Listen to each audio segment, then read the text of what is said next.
Ungifted by Korman, Chapter 1. Unearthed, Donovan Curtis, IQ 112. I want a refund from Ancestry.com. They traced my family all the way back to the Revolution, and in all those forefathers and foremothers, aunts, uncles, and cousins, there was nobody like me. No big mouth hung for treason, no class clown who they stuck in the stocks and threw rotten vegetables at. The closest match was this guy in the Civil War who jumped off a battlement, whatever that is, and he only did it because the Union Army was firing on Fort Sumter. That's what they put on his tombstone anyway. It sounds like a pretty good excuse to me. I did things like that. If there were any battlements in my neighborhood, I'd probably jump off them all, and not because of any army. I'd do it just to see what would happen.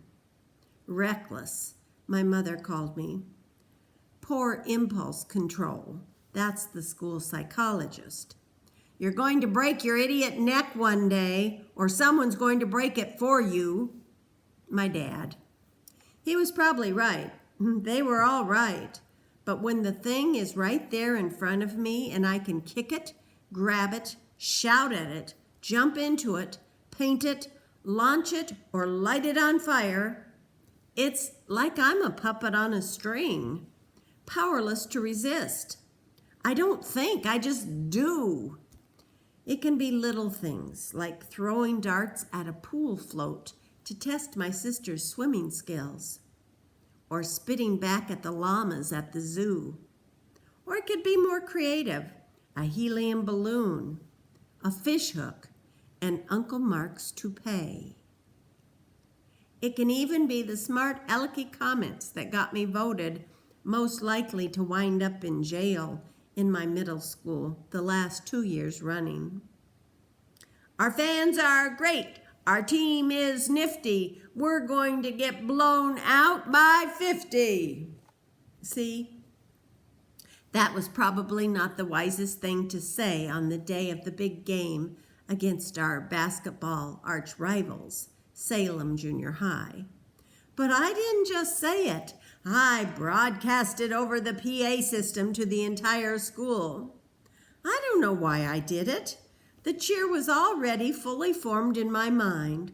The poster advertising the big game had planted it there. It was definitely going to come out. Why share it with only the two Daniels who were with me in the office, awaiting our sentence for our spitball war, when there was a perfectly good microphone just a few feet away, unattended and live? Okay, it wasn't live. I had to flick the switch. I even had pom-poms. Well, a crumpled piece of paper for sound effects. The howl of protest that went up all around the building surprised even me. It was like I'd gone from house to house, poisoning everybody's dog. It was probably for my own good that I wound up in detention. If I'd been free in the halls at 3:30, I would have been lynched. The sense of humor at Hardcastle Middle School didn't extend to their previous...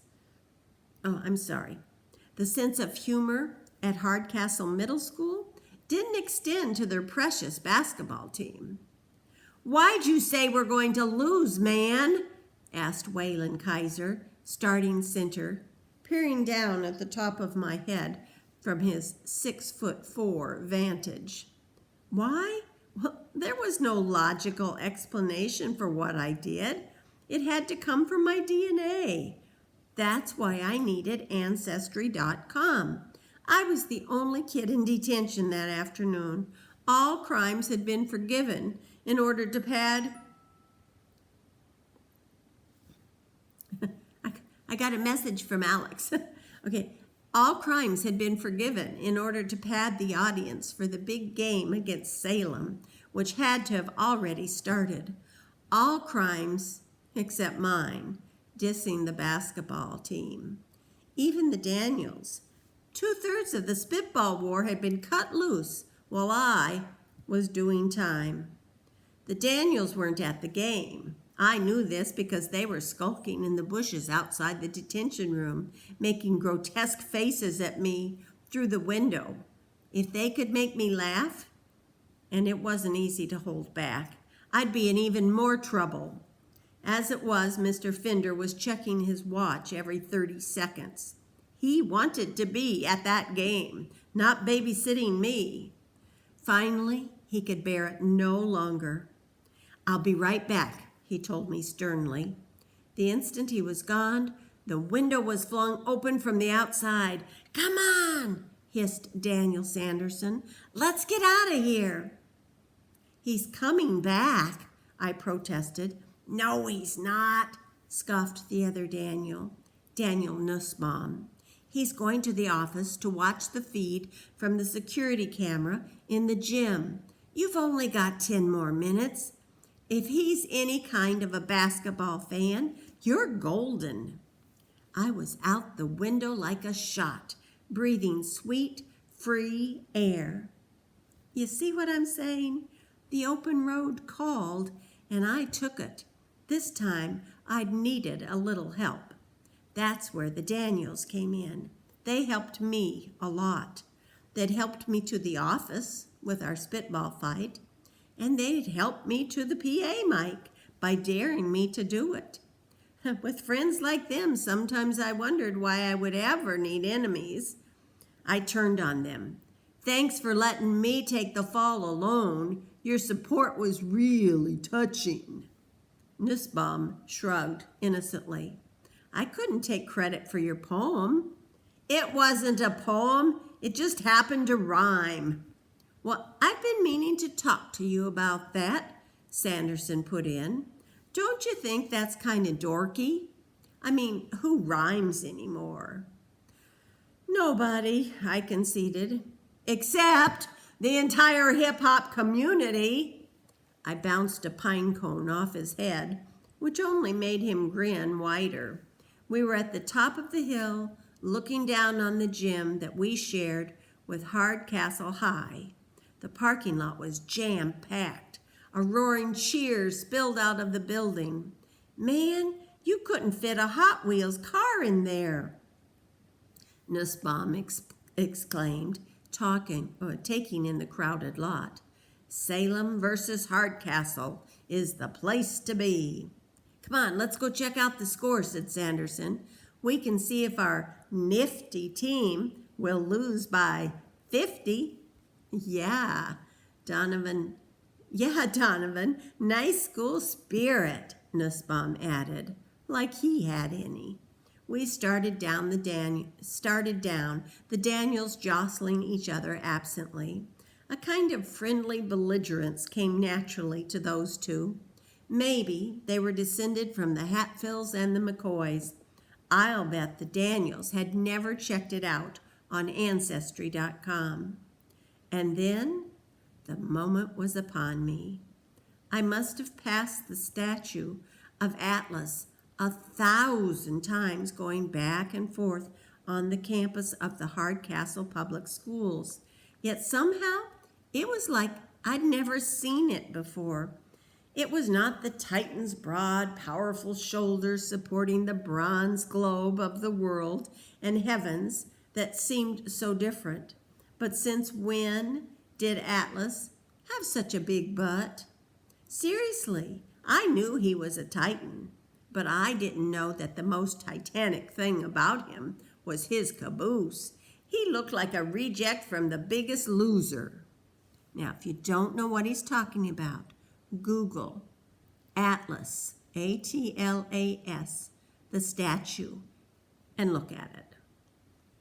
Suddenly, I was striding toward the statue in an almost trance-like state. I picked up a fallen tree branch and made my approach. What do you think he's going to do? Nussbaum noticed my zombie-like concentration. "Dude, what are you doing?" I didn't answer, and he didn't really expect me to. He knew me. They both did. I cocked back the branch and unloaded a home run swing. The impact vibrated up through my arms to my brainstem and into every cell of my body. The branch shattered in my hands. I have to say that this was always the best part of it for a guy like me. The split second the tomato hits the car, the very brief flight as I drop from the edge of the roof to the pool, the instant that the balloon lifts the toupee and the sun's rays glint off of that shiny, bald head. Or in this case, the gong sound from the statue's bronze behind. The payoff? Well, it was usually downhill from there. Sometimes, literally. Atlas shivered as the vibration traveled through his metal body. The celestial sphere shivered too, rocking dizzily on his muscular shoulders. At that point, I noticed for the first time that the sculpture wasn't a single piece of metal, but two, bolted together at the nape of the Titan's neck. And, corrosion is a terrible thing. It was all in slow motion, but there was nothing you could do to stop it. With a crack, the bolt snapped, pieces whizzing out of sight. The ball of the world and heavens toppled and hit the ground with a whoomp.